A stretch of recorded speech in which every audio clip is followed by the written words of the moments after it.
Experiment number 11 phase 1 part 3। तो हम इसके डिफरेंट कंपोनेंट डिस्कस कर रहे थे। तो कंपोनेंट नंबर 2 पे हम अभी पहुंचे थे। तो कंपोनेंट 2 में आपको एक स्केल, जब आपका फुट स्केल होता है उस तरह की एक जो है वो बार नज़र आ रही है। तो ये बेसिकली जो बार है ये किस चीज़ की है, ये फ्लेक्सिबल लिंक है। ये फ्लेक्सिबल लिंक क्यों यूज़ किया जाता है, ये फ्लेक्सिबल लिंक बैक साइड पे स्ट्रेन गेज सेंसर के साथ कनेक्टेड है। तो बेसिकली जो सेंसर है वो या इसकी रेजिस्टेंस जो है वो इंक्रीज़ या डिक्रीज़ होती है जब हम इसको मूव करते हैं। तो बेसिकली ये डिफ्लेक्शन को मेजर करने के लिए यूज़ किया जाता है। नीचे जो कंपोनेंट यहाँ पे यानी कि पार्ट नंबर 3 यहाँ पे डिस्कस किया गया, ये बेसिकली इसका स्केल है। ये नीचे आपको स्केल नज़र भी आ रहा होगा, ये देखें नीचे लाइन लगी हुई है 0, -1 और +1। ये इसकी जो आपका फ्लेक्सिबल लिंक है, जो फ्लेक्सिबल लिंक है ये उसकी वैल्यूज़ हैं। तो ये आप चेंज या जी बच्चों, हम डिस्कस कर रहे थे डिफरेंट कंपोनेंट या पार्ट। तो हम कौन से पार्ट पे थे, पार्ट नंबर 2। तो पार्ट नंबर 2 हमारे पास क्या है, फ्लेक्सिबल लिंक। ये फ्लेक्सिबल लिंक किसके साथ कनेक्टेड है, आपका स्ट्रेन गेज के साथ। तो ये बेसिकली एक स्ट्रिप है, जिस तरह स्केल की स्ट्रिप नहीं होती, स्केल होता है, ये देखें उसी तरह उसकी एक स्ट्रिप है। ये वाली जो आपको नज़र आ रही है ये स्केल एक बना हुआ। तो ये बेसिकली किस लिए यूज़ होता है फ्लेक्सिबल लिंक, ये डिफ्लेक्शन के लिए यूज़ होता है, रिफ्लेक्शन को मेजर करने के लिए यूज़ होता है। इसको हम क्या करेंगे, आगे पीछे मूव करेंगे। तो इसको जब प्रेस करेंगे, राइट मूव करेंगे, तो इसकी रेजिस्टेंस जो होती है वो इंक्रीज़ या डिक्रीज़ होती है। उसकी बेस पे फिर हम इसकी डिफ्लेक्शन देखते हैं कि इसकी कितनी मूवमेंट हुई है।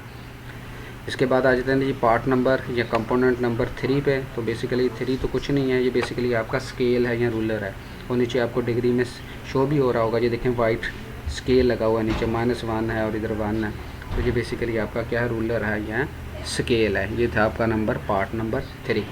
इस तरह बेटा पार्ट नंबर 4 पे आ जाएं। तो पार्ट नंबर 4 को डिस्कस करने से पहले मैं क्या करता हूँ, पार्ट नंबर जो है, चलो पार्ट नंबर 4 करना तो 4 ही डिस्कस करने से पहले 6 डिस्कस कर लिया जाए तो वो बेहतर है। तो 6 क्या है, आपके पास थर्मिस्टर है।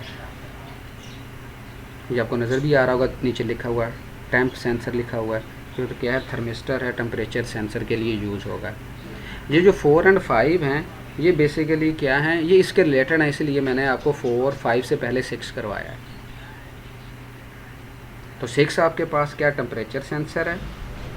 तो बेसिकली 4 और 5 क्या है, आपके पास पोटेंशियोमीटर है, नॉब निकली हुई, उसके ऊपर एक स्विच लगा हुआ है, एक नॉब लगी हुई, जिसको आप रोटेट करके इसकी वैल्यू को चेंज कर सकते हैं, कम या ज़्यादा कर सकते हैं, इंक्रीज़ या डिक्रीज़ कर सकते हैं। तो जो 4 नंबर है वो क्या है, टेम्परेचर सेंसर गेन पोटेंशियोमीटर है।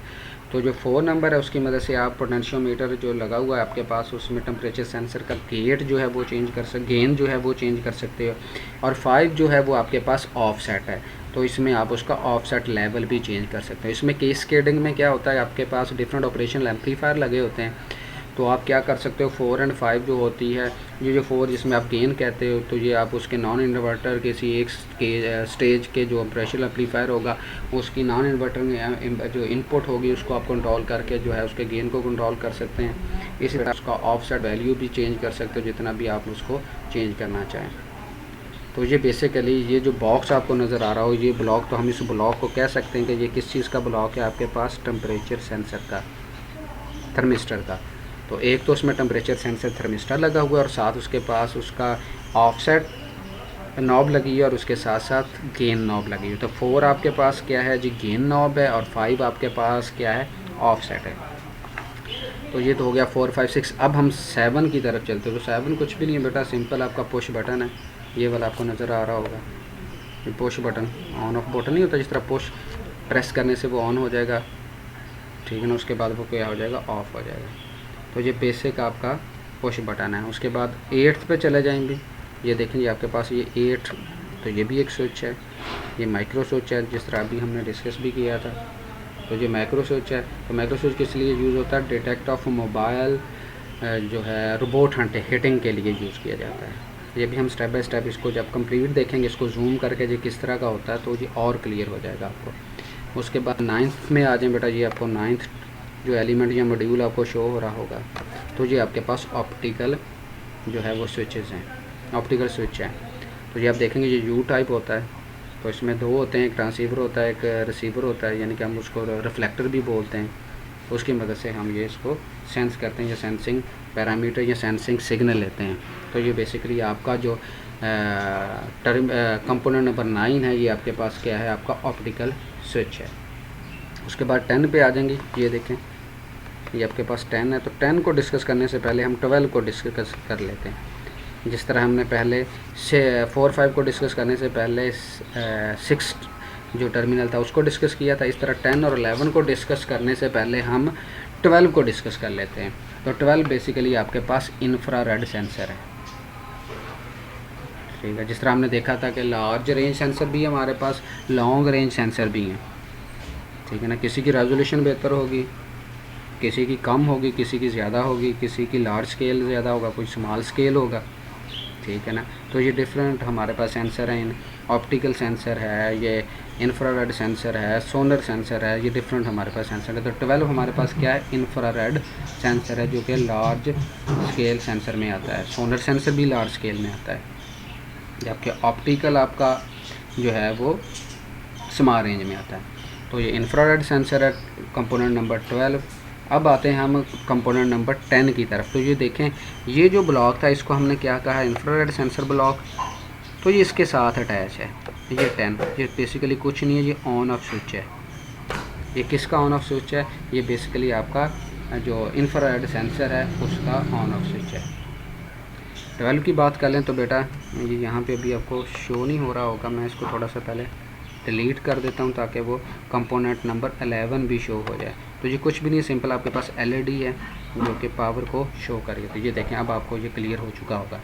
ये देखें, सिर्फ LED है, और ये LED क्या है, ऑन ऑफ पोजीशन आपकी बताएगी कि इंफ्रारेड सेंसर ऑन हो गया है कि नहीं हो गया। तो हमने 10 भी क्लियर कर लिया, 11 भी क्लियर कर लिया और 12 भी क्लियर कर लिया। अब हम चलते हैं अपने कंपोनेंट नंबर 13 की तरफ। तो 13 इसी के साथ है। ये देखें जी बेटा, अगेन हम हाईलाइटर भी उठा लेते हैं या पेन उठा लेते हैं। तो ये हमारे पास कंपोनेंट जो है ये है 13। इस मॉड्यूल को हम कहते हैं सोनर सेंसर। तो सोनर सेंसर भी आपके पास लार्ज स्केल सेंसर होता है। तो ये ब्लॉक उसका ये 13 आपको जो शो हो रहा है ये स्केल सेंसर है। ये कोई एक और बच्चा भी ज्वाइन कर रहा है। चलें, उसके बाद आ जाते हैं जी 14 टर्मिनल पे। ये आपके पास हमने देखा था कि इनकोडर भी होता है, जो इनकोडर नॉब है आपके पास। ये देखें, ये 14 ये बेसिकली इनकोडर को डील कर रही है। उसके बाद आ जाए 15। तो इनकोडर की बैक साइड पे आपके पास बेटा 2 इनकोडर यूज़ किए जाते हैं नॉब के बैक साइड पे, जो आपकी जो बॉटम पे लगे होंगे। इनकोडर A है, इनकोडर B है, ठीक है ना। उसके बाद उसका इंडेक्स लेवल है, वो भी हम देख लेते हैं। तो ये 3 चीज़ें हैं। तो तीनों चीज़ों को कंट्रोल करने के लिए हमारे पास जो यानी कि कंट्रोल कह लें या उसको मॉनिटर करने के लिए हमारे पास 3 LEDs हैं। तो वो LEDs को इनकोडर को जो है वो हमारे पास यहाँ पे जो लेवल दिया गया है वो हमारे पास 15, 16 एंड 17 है।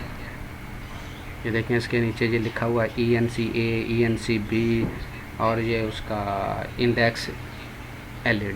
तो ये 3 है। 15 हमारे पास जो है वो इनकोडर A LED है, और ये 16 है ये इनकोडर B LED है, और 17 जो है ये इंडेक्स LED है। यानी कि हम कह सकते हैं कि ये इनकोडर इंडेक्स LED है। उसके बाद आ जाए जी 18 पे। तो 18 हमारे पास जो है वो ऑप्टिकल पोजीशन सेंसर नॉब है। जो ऑप्टिकल सेंसर हमने यूज़ किया था ये उसकी पोजीशन नॉब है, इसकी मदद से हम उसको क्या कर सकते हैं, इंक्रीज़ या डिक्रीज़ कर सकते हैं। आगे आ जाए जी 19 क्या था, ये था हमारे पास 18, ठीक है। उसके बाद आ जाए 19 पे आ जाए, ये हमारे पास 19 है। तो 19 हमारे पास मैग्नेटिक फील्ड जो है वो सेंसर नॉब है। जिस तरह हमने देखा था कि 2 हमारे पास सेंसर हैं, ये एक ऑप्टिकल पोजीशन सेंसर है, एक मैग्नेटिक फील्ड सेंसर है। तो ये दोनों ऑप्टिकल सेंसर और मैग्नेटिक फील्ड सेंसर जो होते हैं ये शॉर्ट रेंज सेंसर है, जो कि हमने पहले भी डिस्कस किया है। तो ये उनकी नॉब्स हैं। तो ये था हमारे पास 19 टर्मिनल। उसके बाद आ जाए जी, ये हमारे पास जो बॉक्स आपको नज़र आएगा जिसको मैं हाईलाइट भी कर रहा हूँ, ये है 20, 21 और 22, 23। 3 इसमें कंपोनेंट लगे हैं और ये तीनों ही आपके पास जंपर कनेक्टेड हैं।